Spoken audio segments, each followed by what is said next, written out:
ભારતીય બજારો માટે આજે મિશ્ર સંકેતો. એફઆઈએસની કેશ અને વાયદા બંનેમાં વેચવાલી. જોકે ગ્લોબલ સંકેતો સારા. ટ્રેડ ડીલ બાદ જાપાનના બજારોમાં 2%થી વધુનો ઉછાળો. ગિફ્ટ નિફ્ટીમાં પણ 50 પોઈન્ટ્સની તેજી. ગઈકાલે મિક્સ્ડ રહ્યા હતા અમેરિકાના બજાર.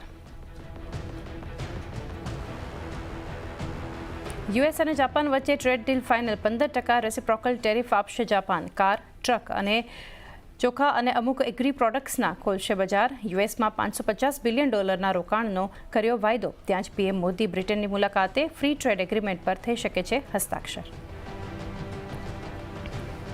ટ્રમ્પ ટેરિફની 1 ઓગસ્ટના સમય પહેલા કોમોડિટી બજારમાં જોરદાર તેજી. ગઈકાલે MCX પર 1 લાખને પાર પહોંચ્યું સોનું. તો વૈશ્વિક બજારમાં 14 વર્ષની ઊંચાઈ પર પહોંચી ચાંદી. રેકોર્ડ ઊંચાઈ પર કોપર. તો સ્ટીલ સહિત બીજા મેટલ્સમાં પણ તેજી. અનુમાન મુજબ રહ્યા ડિક્સન ટેકના પરિણામ. 280 કરોડ સાથે બમણો થયો નફો. આવક અને એબિટામાં પણ ગ્રોથ.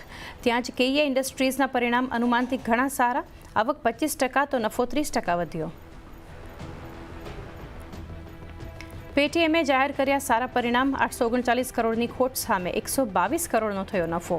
આવક પણ વધી. કંપનીના એબિટા પણ પોઝિટિવ.